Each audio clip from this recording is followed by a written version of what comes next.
I'm on a quest to find music and art. Supporting local talent is the place I start. Yeah, this is our culture, the place to be. Games, books, arts and crafts and jewelry. This the guardians of the geekery. This the guardians of the geekery. This the guardians of the geekery. This the guardians of the geekery. And now for today's episode of Guardians of the Geekery with your hosts, Matt, Carol, and Joey. All right, welcome to Guardians of the Geekery. Woo-hoo. This is the Geekery Market edition. Once again, Geekery Market coming to the Cabarrus. What's it called, Joey? The Cabarrus Arena and Event Center, but we're in the event center part of the facility. Yeah, 30,000 square feet. This is nuts. I know. Saturday, November amazing. 4th, 10 to 4 p.m. Join us. So, yes. Yeah, and today we get to spotlight a brand new attendee to the market. This is your first time as our author at our event. So we're very excited to introduce J.E. Pittman. So welcome. And awesome banner behind you. So Felix Chance is your main series. Yes, that's my main correct? series. Yeah. Okay. And then of course you've been in a couple anthologies, and I know you have a couple additional works in progress, or author's work is never done, right? You always have to write the next one. So I know your website is Half Acre Pond. Can you tell us a little bit about the symbolism behind that, or what the meaning of that is? So that came up a really long time ago as a joke between a couple of friends of mine and it just kind of had this image one day. You know those giant statues in Lord of the Rings? Yeah. Mm-hmm. And I was thinking, okay, so what if that fell off and there's just a little pond left, and I was sitting in the middle of this pond, and it's a very small pond, and there's some guy fishing on it, and there's a tree coming out of the head of it. And a buddy of mine, good artist friend of mine named Jonathan Moore, he illustrated that for me and has sort of stuck ever since. I just kind of kept it up. It seemed like a fun, because I do so many things. I write, I do photography, I do art, I do, just kind of whatever. And Half Acre Pond seemed to be a good non-denominational way to keep one site, but over various incarnations over the last 15 years that I've been doing. All the things are at Half Acre Pond. Yeah. That's right. You got, writing on Half Acre Pond, the gallery on a Half Acre Pond, whatever on Half Acre Pond. Nice. So when you're an artist or a photographer as well as a writer, are you tempted to do your own covers and stuff like that, or that's what I was going to ask. That was what I was going to ask. Wow. So that is also your work. So I did the cover for Felix, and I did the cover for the sequel, Second Chance. I developed a nice style with this, and I will be doing all the covers like this. I like the minimalist How many style, are in the series silhouette. So far? I'm sorry? How many are in the series so far? 2 so far. I have a plan I have titles for 10. We'll see if that happens. Oh, wow. It will happen. I believe the great thing with Felix, it'll happen. I mean, seriously. The great thing with Felix is it's written like a TV show. It's episodic. So, it's short stories with minor arcs, and it evolves as time goes on. So tell us a little bit about if you could, Felix. Yeah. I'm sorry, Carol. Go ahead. No, go ahead. Yeah, I was about to ask kind of the same question. If you could describe your work in one sentence, what would it be? The elevator pitch for Felix is he's a walking Twilight Zone with a dash of Doctor Who. Oh, intriguing. That works. It's a darkly cozy urban fantasy. Strange things happen wherever he goes. The first book revolves around him trying to uncover his past, which he may or may not remember. He's kind of an unreliable narrator. He could be lying to us the entire time, and actually, no, he is lying to us the entire time, but we don't know about which parts. That's the fun part. Is the normal everyday stuff the lie? Is the fantastical stuff the lie? Is it a mix? I will never tell. So tell us a little bit about when you started writing. What was the prompt that got you writing in the first place? Uh, I don't know if I remember what I was thinking when I was 7 years old, but So, I just remember I really just wanted to tell stories. I remember sitting on the top of my slide, with a little yellow legal pad writing Sherlock Holmes stories, Homes, because of course I didn't know how to spell back then.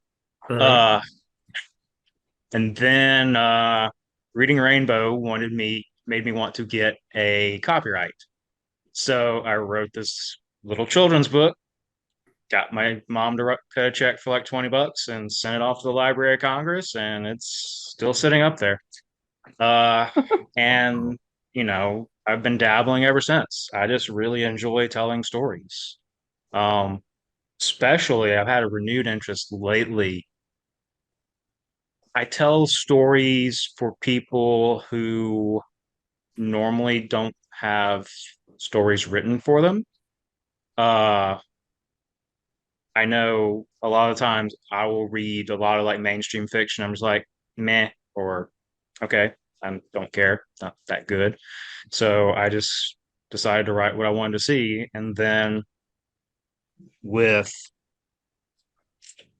this book, technically my first book, it's a very short, as you can see. It's 100 pages of nonsensical farce. And it became two people's favorite book in the world because it really resonated with them. And one, it got through a bunch of tough times. The other he was 10 at the time, my friend's kid. He found it and he was like mind blown. So I was just like, okay, I want to do this. I want to keep doing this. And so, I wrote several other things. I've got another book I'm editing right now, trying to pitch it drag, and hopefully it'll be out this fall if no one picks it up. And several short stories and serials, and then one of the serials became Felix. Nice. And it's written kind of as a well, I call it darkly cozy because nothing bad happens, at least permanently. Because I'm tired of all those manufactured drama, all of the I don't get catharsis through a lot of these things that most writers tend to put in their books. So I'm just like, no, I'm just going to write something where it's fun. And, it is thrilling, but at the same time, everything's going to be okay. Gotcha. So that's kind of where I come from as far as my writing goes.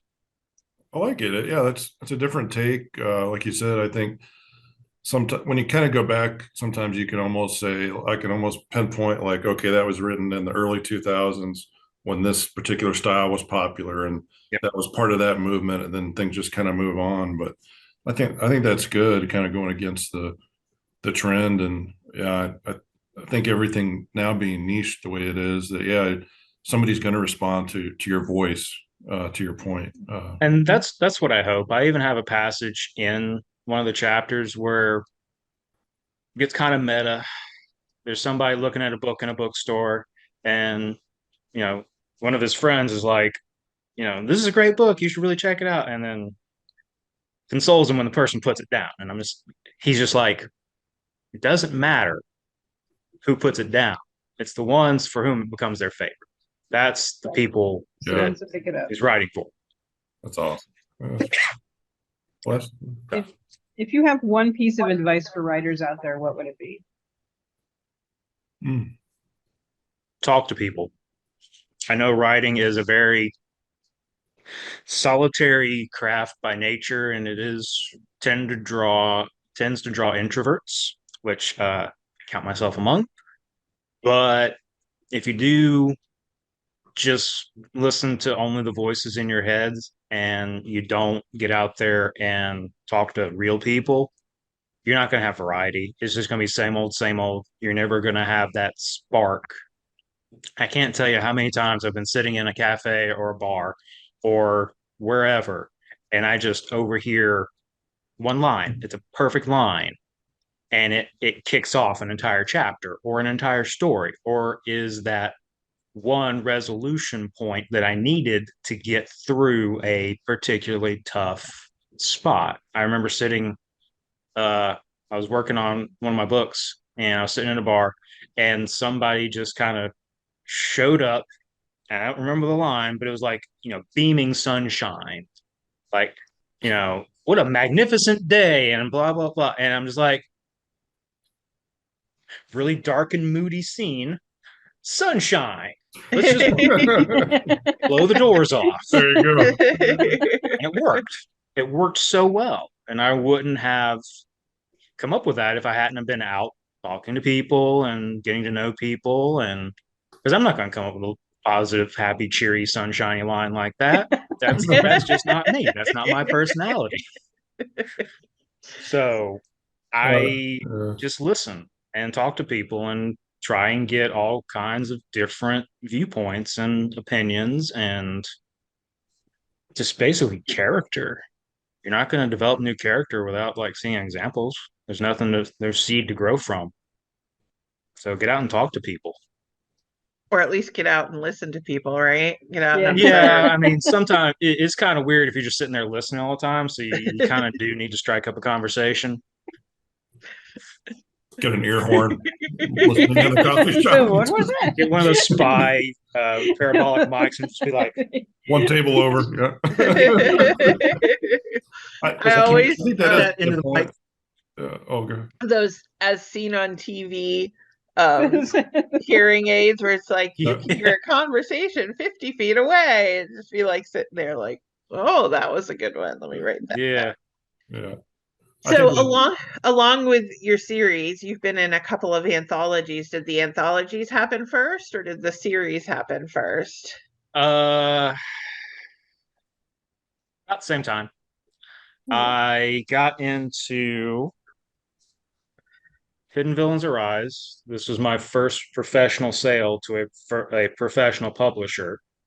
About the same time, Felix was halfway done through the serialization. I think I was on 13 episodes by that point in time.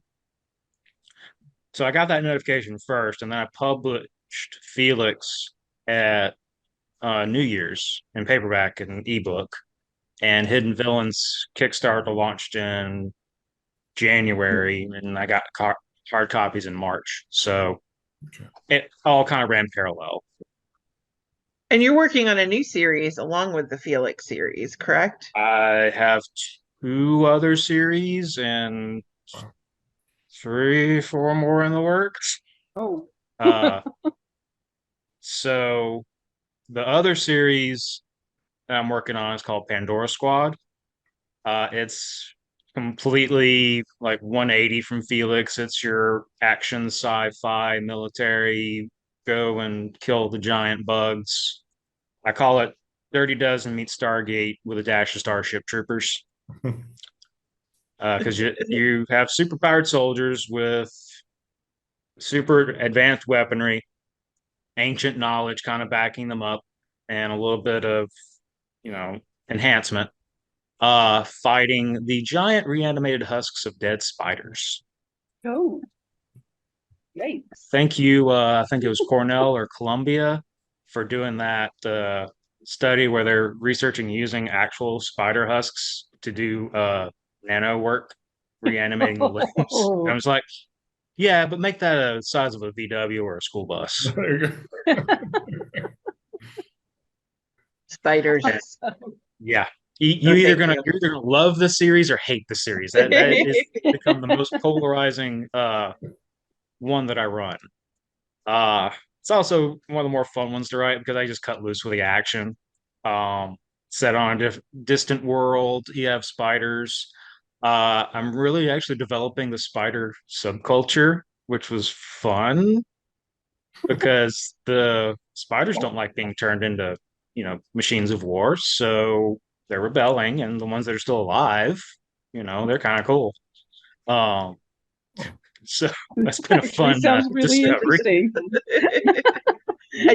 that one's still in progress. That's not quite released yet, but might be released in time for the market, maybe, possibly. And paperback, you can definitely find it on Kindle Vella. I should have the first paperback out by November, so yes, I will tentatively say yes. And speaking of which, you're doing some pre-orders as well, right? So if people want to Yes. get Yeah. I'll put copies the of list of everything I Felix, can bring up. Yep. And if you see something you just absolutely want to get, tick it off, prepay. I'll just set it in a box aside and bring it on up.